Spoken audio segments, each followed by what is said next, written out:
Dünyada bəxtim benim, anamsız anam. Nəsihətlik sözleriniz dilimdə anam. Bu dünyada tacı təxtim, anamsız anam. Tən düşüm uluzar, anamsız anam. Ay mihriban anam, ay azizim anam.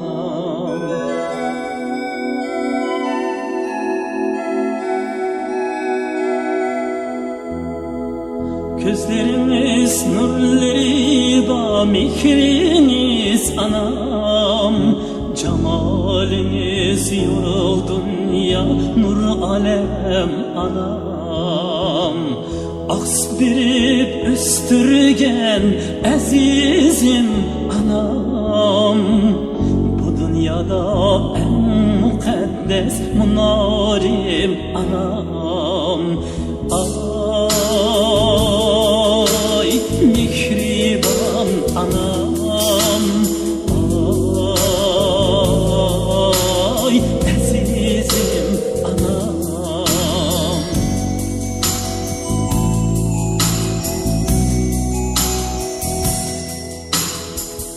Anam nəsihətini yürekte tutay.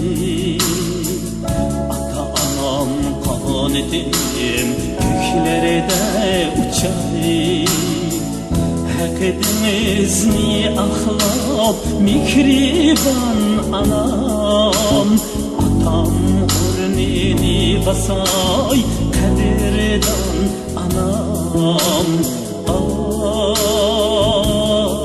Ay mihriban anam. Ay azizim anam.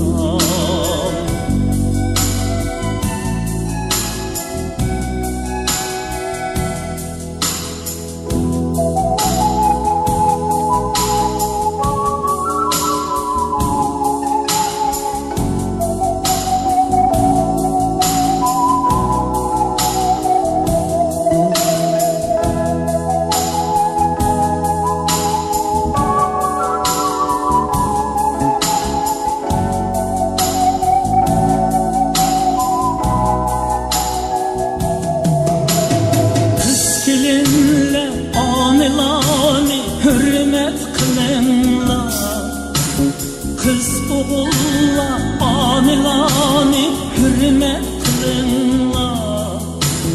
Doğru öpmey aldıdım, izzet kılınlar. Körüngen taşraq emes, siz kim olkiler. Gelin görüp nevre suyup toylap kılınlar.